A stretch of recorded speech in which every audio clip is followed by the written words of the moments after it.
Amanda Paula Pudafat, published by Paula Pudafat, 2023. This is a work of fiction. Similarities to real people, places, or events are entirely coincidental. Amanda, first edition. December 2nd, 2023. Copyright 2023 Paula Pudafat. Written by Paula Pudafat. Amanda, contains spoilers for the novel Distorted Perceptions, September 1994. Lucy, are you sure there's nothing going on between you and James? You guys have a lot of history. Lucy rolled her eyes. James is a friend. That's all he's been for a very long time, Charlotte, as well you know. He's married with 2 adorable girls, and another kid on the way. And I learned my lesson long ago, about affairs with married men. The 2 of them were sitting in a quiet corner of their beloved local, the Red Lion. Such a familiar venue. And, as per usual, Lucy was consuming a pint of Stella, and Charlotte, a medium white wine. You mean because of Kev, ventured Charlotte. Or Phil. Charlotte. The expression in her best friend's grey blue eyes warned Charlotte not to push the point much further. Charlotte Lyndhurst and Lucy Ryman, both aged 28, had known each other since early childhood. In fact, both had known 29-year-old James McIntyre for almost as long. The 3 had grown up as neighbors, and attended the same primary and comprehensive schools. Charlotte and Lucy had been in the school year below James, and they had all been friends, even before Lucy and James became childhood sweethearts. To put the case mildly, it had not been her choice to end the relationship, and Lucy had struggled to accept James's first marriage. 1-2 Paula Pudafat Kev, said Lucy, toying with a strand of her shoulder-length red hair, a nervous gesture that Charlotte associated much more with Lucy's younger sister, Sarah.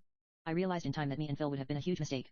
And now he and Sarah are getting on much better, and Caleb is beyond excited about becoming a big brother. Which was true.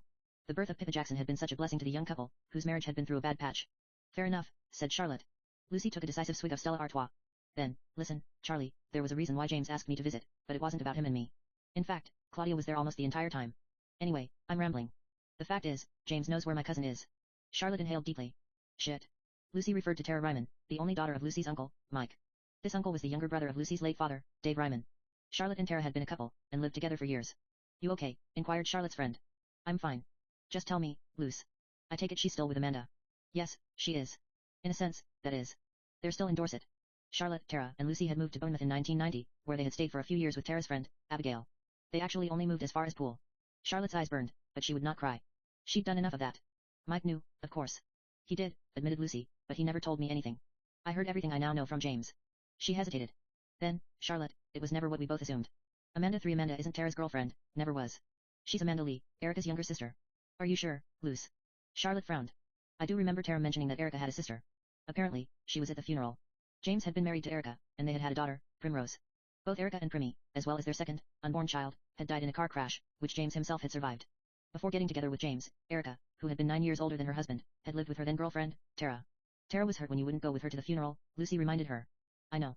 It just didn't feel right. And, even though we didn't break up over it, that was the beginning of the end for us. You saw how we became, once we moved to Abigail's. And Tara and Abigail have history, you know. Lucy nodded. I sensed that, but they're not more than friends now. As for Amanda, she has never been more than a good friend to Tara.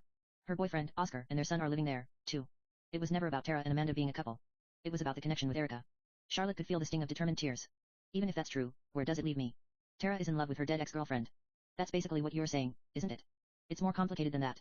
Tara is definitely grieving, but she asked James to pass on her contact details. She does love you, Charlie. James wasn't sure what to do, and he struggled himself, with his marriage to Claudia. Lucy reached into the pocket of her denim jacket. Handed the slip of paper to her friend. Charlotte's hands shook, as she took the paper, not entirely for Paula Pudafat knowing whether she should. Not knowing what she planned to do next. She loved Tara Ryman, and always would, but the woman had hurt her more than she had believed possible. Thanks, Lucy, said Charlotte, getting to her feet. I'm going to call it a night, but I'll give you a ring soon. And, if anything happens, you'll be the first to know.